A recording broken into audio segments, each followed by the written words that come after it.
Welcome to another episode of Strategic Moves with Lou. I'm Mike Hendren, your host or co-host, I guess, actually. I'm a licensed real estate agent here in the state of Texas, based at Strategic Realty here in Wichita Falls, Texas. I'm also a radio talk show host, as many of you already know that. And sitting next to me here is Lou Itala. She is the, hence the name Strategic Moves with Lou. She is the owner-broker of Strategic Realty here in Wichita Falls. How you doing? Hey. Good morning. Yeah, it's It's another crazy day in real estate. You know, I was going to mention this. I'll go ahead and lead in with this. So just before we started recording today's show, I made a stop at a local, at Home Depot. I'll just tell you where I stopped, at Home Depot. And shameless plug. Yeah, we'll send them a bill. And I stop at Home Depot, and I see flat cart after flat cart after flat cart loaded with lumber and all sorts of materials and stacks of drywall with big sold signs written on them. And I'm talking a pallet full of drywall. And I was talking to one of the guys over there, and I said, "Does this look like what I think it looks like? I mean, are you really this busy?" He said, "Man, you have no idea." He said, "We are slam busy." Clearly, the price of material, this morning, a 92 and 5/8 2x4, which is a standard wall stud length, was $7.66. Yikes. $7.66 for something that a year and a half ago or less, you paid about $2.99 for or less. And he told me, he said, it's not slowing down. If anything, the pace has picked up a bit.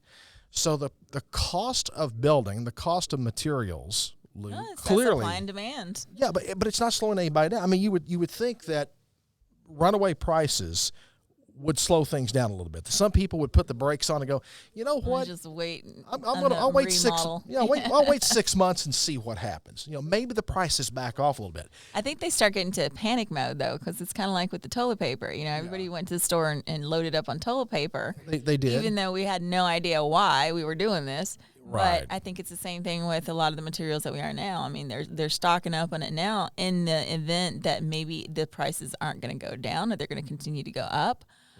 Or we're going to run out of stuff. Well, so I think that's driving a little bit of this. Clearly, there's maybe a lot of too much, but yes. Yeah, clearly there's a lot of projects that are still going on. Yeah, people are not stopping even to build. Us, I mean, we went and started doing some builds over there off Northwest Drive, over there by City View, in that City View area, and we actually pre-bought 3 houses worth of lumber just this last month, just in the event that. Well, because you don't know what's going to happen. Well, yeah, I mean, that'll either run out and it won't be available when we need it, or that the prices go up another 30%.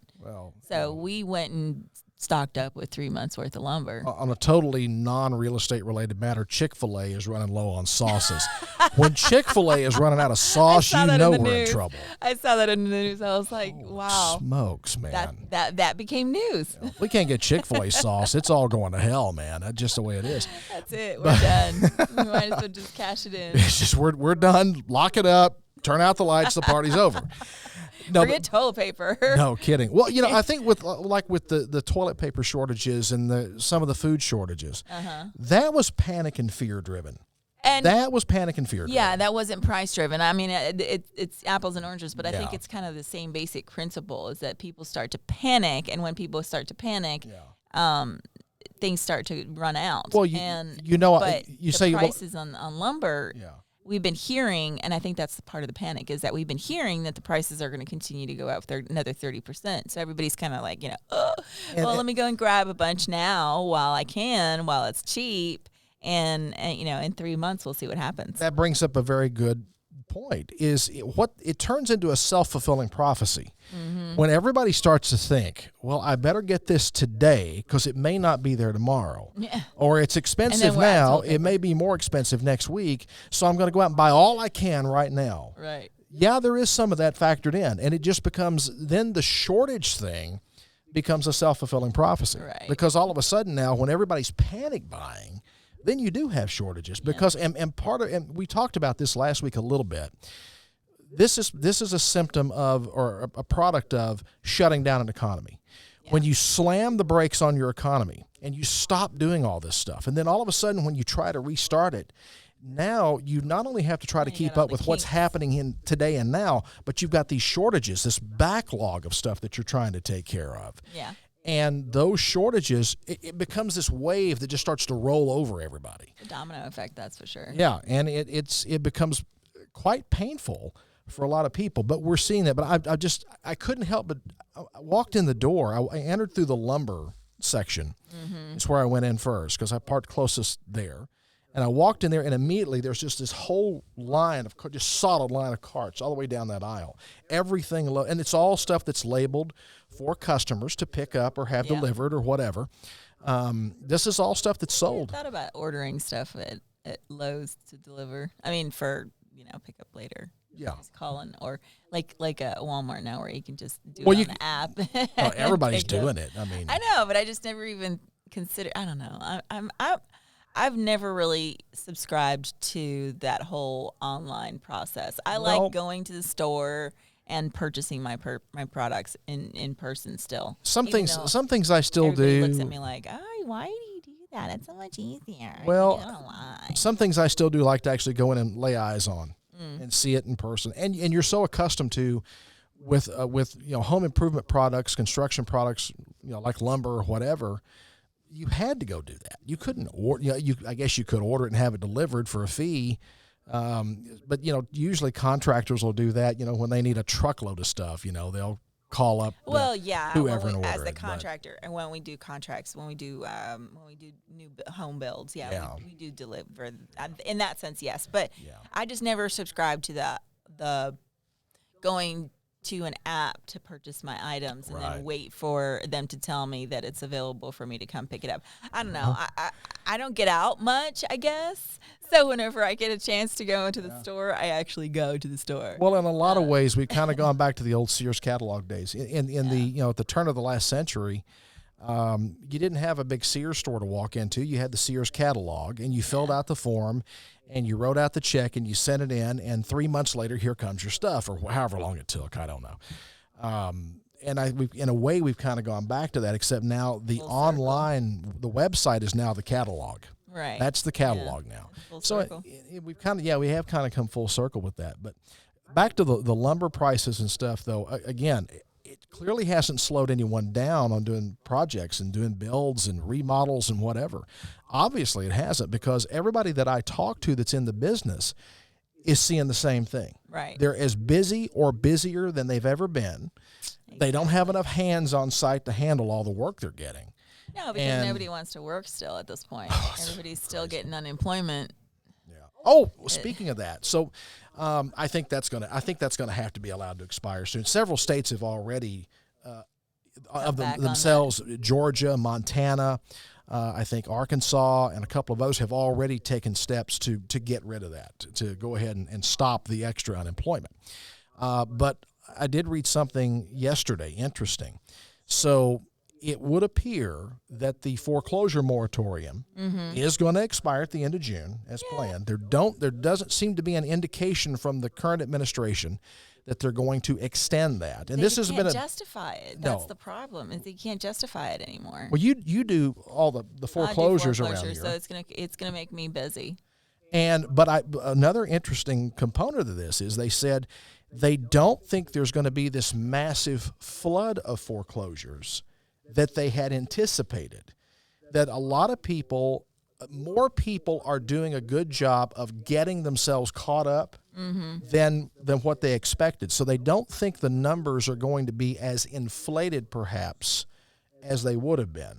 Now, of course, it's going to vary from state to state. And it's going to vary from area to area. So if this area hasn't seen that bad of a tragedy as far as that's concerned, then maybe we won't see such a huge flux. Usually, like I said, I think I said one time one of these things is that usually I see about 20 listings a month come through for REOs in my office. So I do about 20 REOs a month. Explain to people what an REO is. REO is a real estate owned. It basically just means it's a repo. It's a repo. It's a bank owned. Bank. Yeah, it's a bank owned property. When they own real estate, they call it an REO. Right. So I usually see from Fannie Mae or from any several of the other banks that I deal with, I see about 20 a month. Okay. And I'm estimating that that's probably going to increase at least for a little while. Well, yeah, I mean, you because would there's think got to short be term, some yeah. down. There's got to be a ton of them down in the pipeline that have been just sitting there. Yeah. I mean, the only way that somebody, once you get about 6 months behind, it's really hard to get ahead. Yeah. So Unless you have a big windfall of some kind. Well, and with the stimulus packages, I mean, they could have, if they invested that money wisely, they could have taken that money and put it in, or tax returns or whatever. They could have taken that money and done the modification. But the modification takes, is a pretty lengthy process. Right. So, I mean, even if the market doesn't do as bad as I'm thinking, I was estimating that it was going to be about 30 to 40 REOs a month that I was going to be getting until things kind of slow down a little bit. Yeah. But even if that doesn't, even if that what you read is accurate, then maybe we'll only see Could be 25. But I mean, we haven't done foreclosures in almost 2 years now. So I mean, it just. There's got to be some wave coming. There's an inventory. Something. Yeah, there's a high inventory. Yeah. Especially with Fannie Mae. Right. I mean, I don't just do Fannie Mae here in Wichita Falls. I do Fannie Mae in the top 13 counties of Texas. So I've got Montague, Archer, Clay, all the counties that are surrounding us too. So I may not see a huge amount here in Wichita Falls, but there'll be some in the outer. But you've got the bulk of North Texas that you're dealing with. Yeah. So you're gonna, and of course some of these counties like the smaller counties will Wilbarger probably or be Montague, hit worse, yeah. So you're going to expect some damage there that maybe you wouldn't normally see. Maybe those would be slower. I don't know. Typically, the smaller counties, are they in a normal circumstance? Yeah, in a normal circumstance, we'll see about maybe 2 or 3 a month, and outside of Wichita Falls, we'll see a few in Vernon. We'll see Vernon has more activity than any of the other counties. Yeah, we might see a couple in Graham or Seymour. A couple in Bowie. Yeah. Henrietta, maybe some too. I mean, it just really depends on people. Well, moving on to another topic here. We talk about we need more inventory on the market. We need more people to sell their homes. And not just REOs. We don't need more REOs. No, but people that are willfully selling their home. Or if you think that your house is going into foreclosure, it's always a good idea to try and sell it before it gets beyond the saving point. Get in front of that situation. Mm-hmm. Get in front of it. When you're getting your home ready to sell, and there've been TV shows on, HGTV and whatever, for years that go into this stuff. Fake stage your home. Yes, staging your home to sell. And we talked before we started recording today. We talked about an interesting part of it.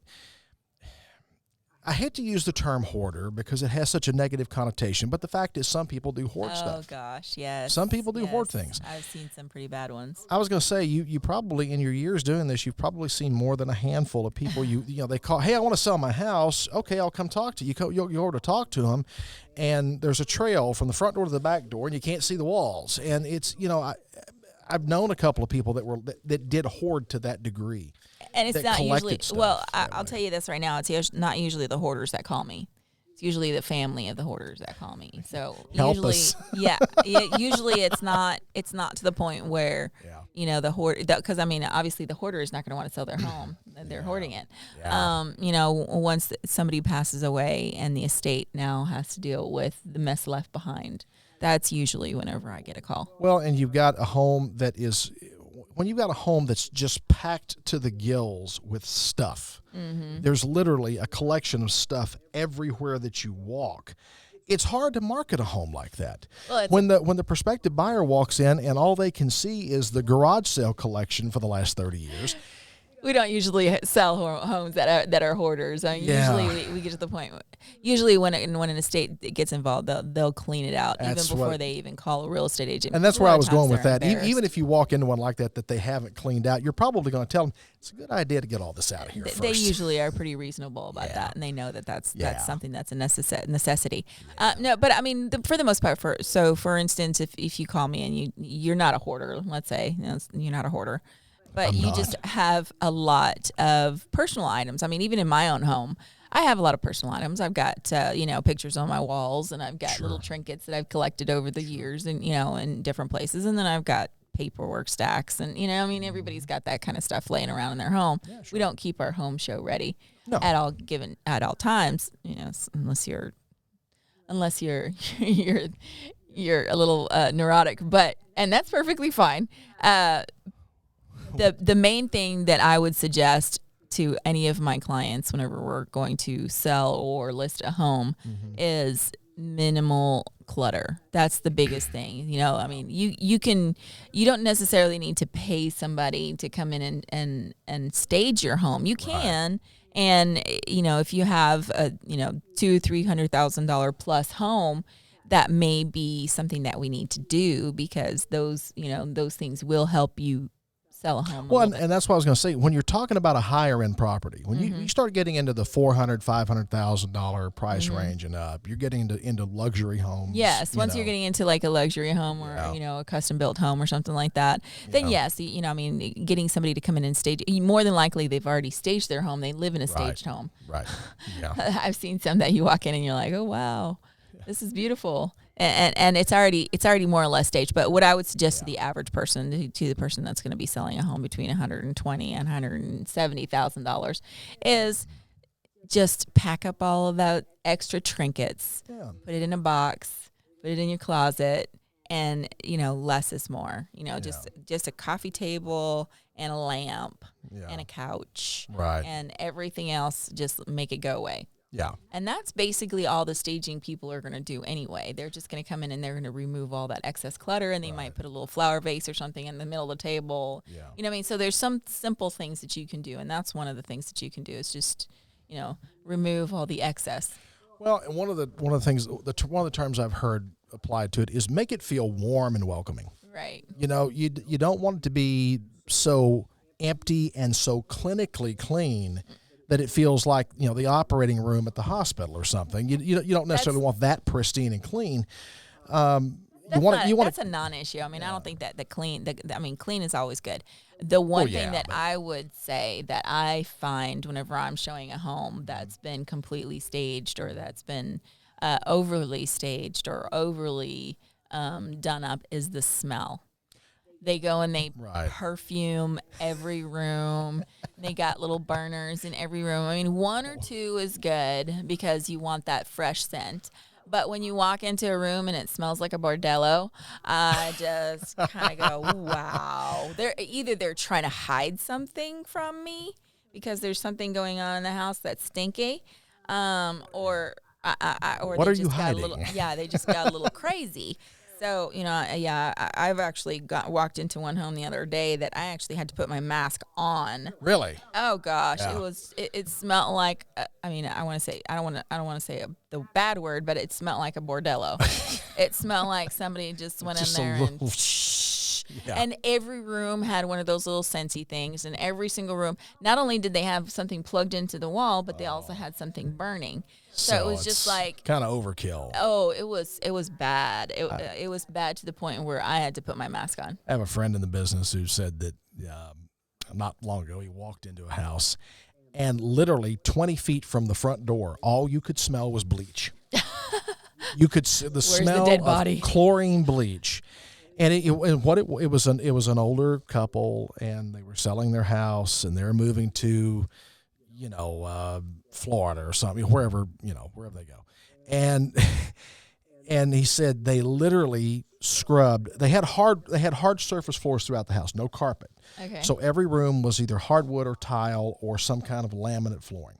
Wow, I can't imagine what they would have done with the bleach. And everything had been mopped down and scrubbed down with bleach water. And so the whole place just smelled like opened a big tub of Clorox in the middle of the room or something. And it was overwhelming. And he had to very politely tell them, we need to open the windows and air this out. Somebody's going to start to faint. Because we're going to chloroform somebody in here if we're not careful. And so he very gently told him, this is nice that you cleaned up so well, but it's a little bit of overkill. And so they spent a couple of days airing it out before they would even show the house, because he's like, I don't want anybody to walk up to the door and immediately be repelled by the smell of the bleach. Starts to burn your eyes. Yeah. Yeah. If you ever work with bleach, that stuff is pretty caustic. He wasn't quite sure how they got through the cleaning process without blacking out. I know. Anyway. Well, yeah. It's like anything else. You can overdo it. So even with the staging, cleaning, whatever, you can overdo it. You want the house clean, and you want that warm, welcoming feeling. When people walk in, you want people to be able to look at it and go, I can see myself making this my home. Yeah, this is serenity here. Yeah, and you want people to think that it's a serene place for you to live, for you to hang out with, hang out in. It's a little different when you're working with an investor, for example, and they're buying a property, knowing full well they're going to come in, they're going to do this, they're going to do that. Oh, yeah, investors don't care. That's a different story. They don't care about any of that stuff. When you're trying to sell someone what may be their forever home, or at least their next home for the next 7 to 10 years, you want it to look good and smell good and feel good, but don't overdo it. So like I said, less is more. Don't. Anything in moderation is. I mean, not only is it going to be healthy for you, but it's going to make it easier for anybody. You can overwhelm the senses really easy if you're not careful. Oh my gosh, I still have that smell stuck in my nose from like a month ago. Yeah. It's just every time I think about it, every smell I smell triggers that memory. Yeah, it gets stuck in your head and you can't get rid of it. Yeah. And I've had that problem myself, so it just does. But you gotta be careful. Don't overdo it. But going back to the majority of the problems that a lot of times that's not a bad problem where it smells too good in the house. That's not a terrible problem to have. When it does actually become a problem is when you first walk into the house and all you smell is your pets. Yes. You smell pet. You smell wet dog. I mean, even a clean dog you can still smell a dog. Yes. A cat, whatever the case may be. Yeah. That's going to be the big turnoff for most buyers. Yeah. It's going to be the smell that when they first want that initial impression. So go to the store a couple of times and walk in your front door. And see what you smell. Sometimes it's hard for us as when we live in it to smell what you become nose blind to it. Yeah, you can't really tell what it smells like anymore. I mean, every once in a while in my house, I actually come in my front door just to get what it smells like. So, and I've got two little tiny, they're not Shih Tzus, but they're just two little tiny dogs. They're only about yay big. Yeah. And, even I walk into my house sometimes and I'm like, oh, it smells like dog in here. Let me get some. Get the Febreze out. Start spraying stuff down. Spray them down. They're little 2-pound bodies. You got to be aware of that. But when you live in the environment and you become nose blind to some of those things, and you don't notice it so much or notice it at all. And I would imagine, someone who's a heavy smoker, it's equally a problem. If they're a really heavy smoker and they smoke indoors, and smoking indoors is a very, very, very bad idea. If you want to sell a home and you're an inside smoker, you're gonna. I mean, there's a buyer out there that investors are likely going to be the only ones that you're going to deal with, because that smell, once it gets into your vents, it doesn't come out. Yeah. I mean, it just doesn't. Kind of permeates everything. Yeah. The house that I bought is a repo. I bought it 10 years ago, and the person that lived there was a heavy smoker, and I went through and gutted everything. I gutted all the carpets. I gutted all the flooring and re-put down new carpets, new flooring, repainted every nook and cranny in the house. Yeah. And every once in a while I'll walk in like when the AC kicks in or when the heater kicks in, and I still smell it. Mm-hmm. This is 10 years later. Yeah. It sticks around. Yeah. It just, unless you change all the ducts, or at least you clean all the ducts, or that kind of thing, those kinds of things don't help selling a home. Well, and always best to smoke outside. Yeah. Well, going back to the whole idea of we need more houses on the market. We're in a situation, and we have been for, it feels like forever now, where we've got a lot of buyers out here, but Yeah, not we enough still inventory to sell them. And people, and we hear this frustration every day from people. Well, I found a house, and before my agent could even get a bid in on it, it was in contract. We're seeing houses literally. There's some of them are going into contract in hours after they've been listed. Usually a couple days, 3 days, 4 days, 5 days. Nothing's sitting on the market for 6 months or a year anymore. It seems. You got an ugly home. Now's the time to sell. That's a good point. If you've got a house that you've been afraid it's just not quite marketable, trust me, it is. Yeah. Right now, it's totally marketable. There are people, and people are paying top dollar for homes that you have to be a little bit careful when you're listing a home, though. You do really have to. I mean, even though the house next door might have sold for $175,000, true, your house is not necessarily going to sell for that. So you really have to take that into consideration. You know, list it accordingly to what you think the sales price is, and then let the market tell you what it's going to sell for. Because I've had some buyers that are like, oh, well, that one over there sold for $175, so I should be able to get $185 for my house. And then you wind up listing it for $185, and now you didn't get 15 offers, you only got one. Yeah. And that one offer was for $175. Right. So, you know, I mean, it's just we have to be careful here. We have to be reasonable. Well, you know, yes, the market is getting a little bit crazy, but it has to be. We have to start scaling back our craziness, because eventually this is going to catch up with us. Well, you want to temper your expectations with some realities. Yeah. And this is where it becomes so important to hire a real estate agent. I know the temptation that, well, I can sell it myself and I don't have to pay somebody a commission. I'll do this, I'll do that. But you can either short sell yourself, or you can price it so high that you do get the one offer that's $10,000 less than what you want for it. Or you make mistakes, and mistakes can be made. This is where, when you hire a real estate professional, right forms, you don't do the lead-based paint addendum, you don't do the seller's disclosure, you don't do the you don't do the T47, you don't. I mean, there's so many forms that you can miss out on, and then all of a sudden now you got a lawsuit on your hands. Right. So that's always a major issue, and that's why real estate agents. That's what our purpose is to make sure that everything is done properly, or you fill out the form and you're giving away stuff that you normally wouldn't need to give away. That's right. I mean, I don't know how many times the title companies say, well, I didn't, you sit down and you're closing and you're, now the seller's paying for the title policy, the survey, and $5,000 in closing costs. And the seller goes, I didn't agree to pay all that. And the title company goes, well, that's what's in the contract. Right. I didn't agree to pay $1,000 I had this one the other day. I just did like a contract for a buyer and a seller, and they signed the contract and they agreed to pay me $1,000 to do this contract. And they were like, no, we didn't agree. The seller didn't agree to pay for that. And I'm like, well, I mean, it's fine, whatever. I'm not going to quibble over $1,000, but, that's what was in the contract, and they signed it. Right. So, I mean, once you sign that contract, it's binding. Well, and if I wanted to, I could take them to, small claims court for a bit, but that's not how I operate. But and here's the other thing too, and I've brought this up before, and so have you. What is your time worth? Because to properly market a home, it takes time, and it's a lot of legwork. What is your time worth?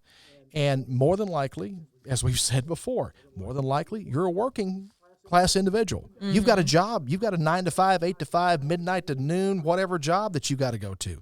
You've got a family. You've got obligations. You've got things going on in your life that need to be dealt with. And so what is your time worth? When you hire that real estate professional to sell that home for you, then you are taking a lot of that off your own plate and putting it on that agent's plate and saying, here, handle this for me. And then the agent's job is to stay in touch with you and keep you informed and keep you up to date on what's happening. We're like built-in. We're paid assistants at that point. And you can tell us to do whatever you want, and we probably will get it done. But that's what you're paying for. Yeah, you're paying for a service that helps you save time. We'll go out to the house and we'll sit with the cable company or the gas company or the electric company. I mean, a lot of agents, we do that kind of stuff because that's part of our service. That's part of it. May not be in the listing agreement contract, but most real estate agents are reasonable and that's right. They understand that until we close, we don't get paid. That's so the idea is, let's get you to close. That's right. Well, if you got questions for us, you can reach us at Strategic Realty. It's 689-7900? 940-689-7900. Also at strategicrealty.net, and reach out to us if you've got a home you want to sell or if you're looking to buy. Either way, get in touch with us. Let us help you out. We'll walk you through the whole process, and believe me, we'll make it as easy on you as we possibly can. Yes. We want to make it as painless as possible Yes, for absolutely. all parties involved. So anyway, we'll see you next time with another edition of Strategic Moves with Lou. Until then, take care, and let's get some homes on the market, folks. Yeah.